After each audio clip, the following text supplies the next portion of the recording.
Okay, this video is Internist conversation number 27.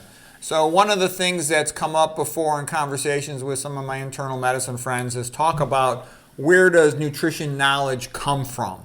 And I always say, well, the main pike is, Dr. McDougall and the low-fat vegan diet and all the people who've contributed to it, like the ones listed in this vertical column here. And he said, no, Pete, I think, again, you're more like Lorraine Day. She's the lady who cured herself of metastatic breast cancer by becoming a low-fat vegan and a very devout Christian, staying well hydrated, getting out in the sun and walking around a lot. And she was a brilliant lady. She really was a genius, that lady. She's a little bit high-strung, of course, but she really was a genius, okay? So anyways, my friend keeps saying, no, you're like her. You're real religious. You're always talking about religion. And I'm like, well, I'm talking about religion from a different angle. I'm talking about how people can be happy on earth and get along, okay? And he's like, well, what do you think about, complete restoration with regard to forgiveness of all, perhaps at different times? I'm like, I don't really know exactly what's going to happen in the afterlife. But anyways, there were other people who contributed to this. There's lots of people who made magnificent scientific discoveries and were great teachers and stuff.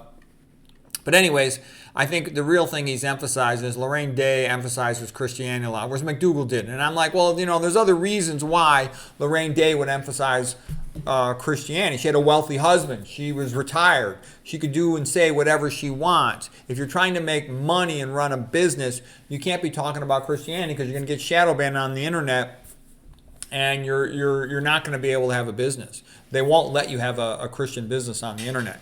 Okay, it's just a fact. All right, so she didn't have to make money, nor do I. I just do this as a hobby. I don't make money with this. Okay, so anyways, that's one big difference. But she's kind of much more interested. I'm interested in Christianity because I know it creates everything good.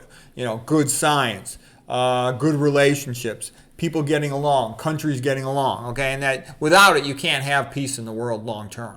Otherwise, because it's always going to be one country gets more power, wants to beat up and steal from the other country. That's just how it is if you don't have Christianity. That's a fact. You can look it up. It takes 5 seconds. Okay.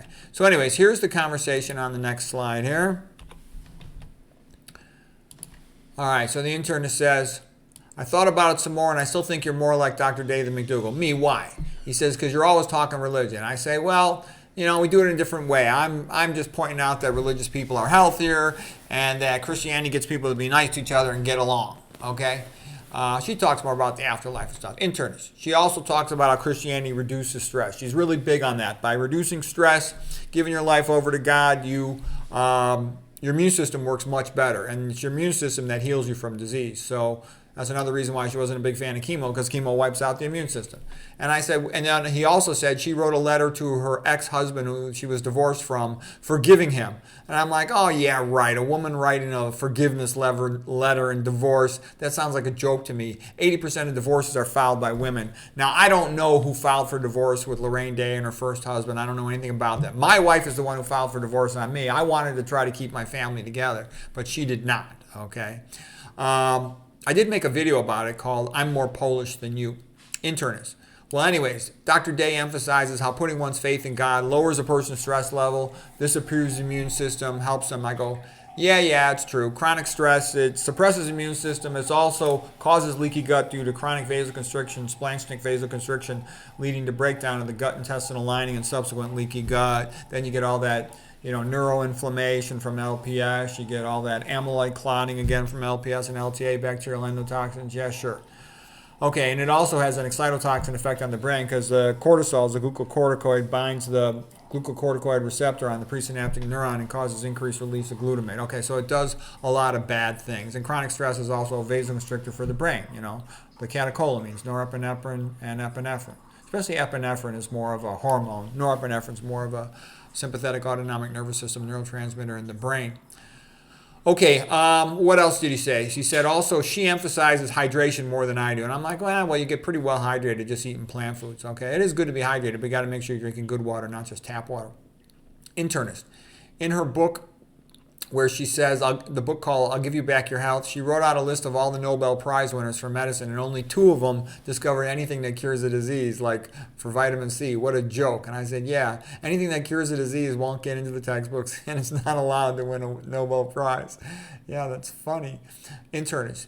You know how else I can tell you're more like her than McDougal? I said, no, what? He says, you and her are totally shadow banned. He says, that's part of the way I know that you're both telling the truth. I said, other people tell the truth too. There's a limit to what truth you can tell on the internet. Me, yes. Anybody who talks about low-fat vegan diets gets shadow banned, especially if they talk about how drugs don't work. And even worse if they talk about Christianity.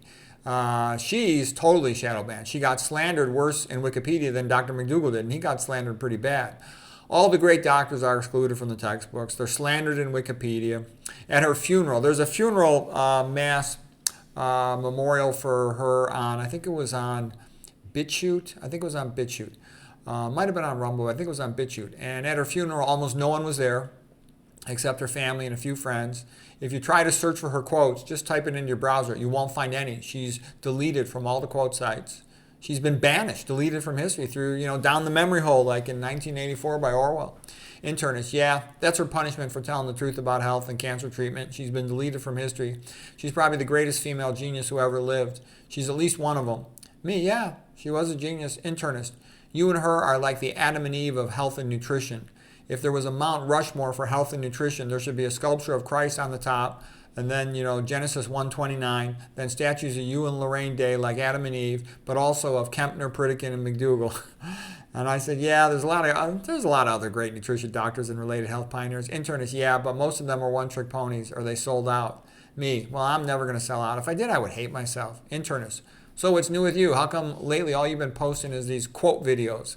And I said, well, I'm working on a book about the biochemistry of brain degeneration, going into some pretty advanced topics. It's taken me longer than I thought it would. I have a girlfriend, and I really like her, but man, she slows me down a lot. It takes me twice as long to write anything because I'm always getting pulled to do stuff with her. So, internist, well, I think God has chosen you to write all these books about the truth in nutrition and health. Me, yeah, well, I wish you would find me an audience. My books and videos are totally shadow banned. At best, I'll end up like Gregor Mendel, the monk who figured out genetics, discovered 30 years after my death. At worst, I'll end up like Lorraine Day, deleted from history. Internist, well, some genius of the next generation will find your books, and that'll keep the truth alive, so it's worth doing it just for that. Me, yeah, I wish I had more time to do research. Anyways, that's the conversation.